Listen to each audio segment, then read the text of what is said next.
자, 북한이 올해 들어서 8차례 미사일을 발사하면서 실전 배치 단계입니다. 이런 상황에 미북 간 비핵화 실무 협상, 이 미북 정상 간 약속한 시간이 한 달 가까이 지나도록 열리지 않고 있습니다. 최강 이 아산정책연구원 부원장과 함께 좀 짚어보도록 하겠습니다. 안녕하세요. 네, 안녕하십니까. 자, 지금 보면 어제 미사일 발사 사진 공개하면서 3년 투쟁 핵전쟁 억제력 선회주었다. 핵을 가졌다 이런 얘기지 않습니까? 그렇죠. 그렇다면 어떻게 이 비핵화 협상을 하겠다는 얘기예요? 말하자면 핵국가로 인정을 한 핵군축 협상을 하겠다는 얘기지 예. 비핵화 협상을 하겠다는 얘기는 아닙니다. 아. 이미 북한 헌법에는 핵국가로 명시돼 있고 예. 또한 김일성 일가의 가장 큰 지적이 핵 개발이라는 점을 강조해 왔기 때문에 핵을 단숨에 포기하지는 않을 겁니다. 따라서 김정은 위원장이 얘기한 것은 핵 억제력을 유지하는 가운데 핵국가로서 지위를 인정을 받고 미국과 핵군축 협상을 하겠다는 것으로 해석할 수 있겠습니다. 예.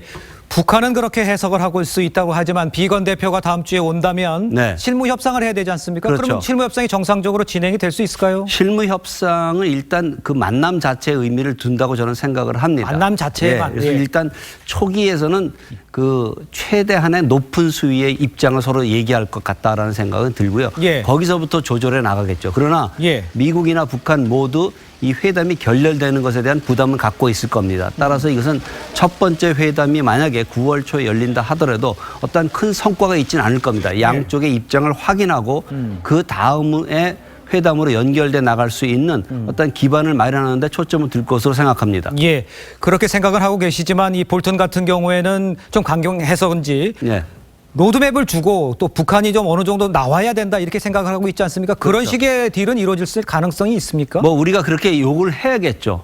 북한에 대해서 예. 요구해야 되는데 저는 한 가지 걱정스러운 것은 미국 내에서 예. 이제 북한 핵을 동결하는 것부터 시작하자라는 얘기가 많이 나오고 있고 아하. 그것이 탄력을 받고 있다는 점이 문제가 있고요. 예. 두 번째 트럼프 대통령이 과연 어떠한 생각을 갖고 있을까 이것이 큰 관건이 될 것 같습니다.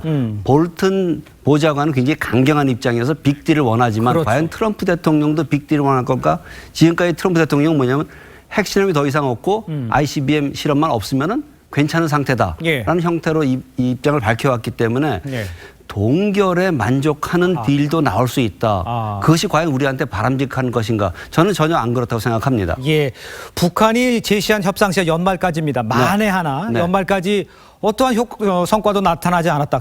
그렇다면 어떤 일이 벌어질 수 있다라고 예상을 할 수가 있겠습니까? 만약에 내년 초가 된다면 일단 북한은 예. 자신의 불만을 먼저 얘기할 거로 생각합니다. 또 불만을 얘기하면서 예. 드디어 이제 본격적으로 새로운 길을 갈 것이다라고 예. 얘기하면서 일단 말로써 협박을 하고 예. 그 이후에 지금과 같은 단거리 미사일이라든가 좀 더 나아가서 예. 지금 SLBM을 테스트 안 했거든요. 그렇죠. 잠수함 발사 미사일. 예. 잠수함 발사 미사일 정도까지를 실험해 볼 수 있는 왜냐하면 ICBM을 실험했다 할 경우에는 예. 트럼프 대통령도 가만히 좌시할 수 없는 상황이 될 거기 때문에 예. 거기까지는 가지 않을 거로 생각합니다. 예.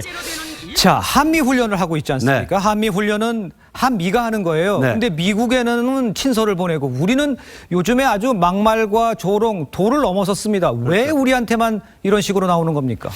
북한의 입장에서 보게 되면 한국을 통해서 얻을 것이 없다라는 생각을 갖겠죠. 만약에 예. 한국의 말을 미국이라든가 네. 중국이라든가 관련국들이 듣고 거기에 조율을 하고 따라간다면은 결국 북한도 한국과 대화를 하게 될 것입니다. 예. 그러나 지금 상황 하에서는 한국의 전략적 가치라든가 위상이 상당히 낮아진 상태입니다. 그러다 보니 북한으로서도 굳이 한국과 대화를 할 필요가 없다. 이런 얘기가 있을 거고. 두 번째, 예. 김정은 위원장이 연초부터 개성공단과 금강산 관광사업 재개를 얘기해 왔습니다. 예. 거기에 대한 호응이 없었고 오히려 지금까지 문재인 정부는 좀 더 앞으로 치고 나가려다가 다시 또 뒤로 물러서는 즉 미국과 조율 쪽으로 더 기울어지는 모습을 보였기 때문에 예. 한국에 대해서 압박을 하면서 선택을 계속 강요하는 그러한 국면으로 갈 것으로 생각합니다. 예, 우리가 좀 대처를 좀 철저히 신중하게 좀 잘해야 될 그런 모멘텀에 온 것만은 확실해 보이네요. 네, 그렇습니다. 알겠습니다. 지금까지 최강 아산정책연구원 부원장과 함께 이야기 나눴습니다. 고맙습니다.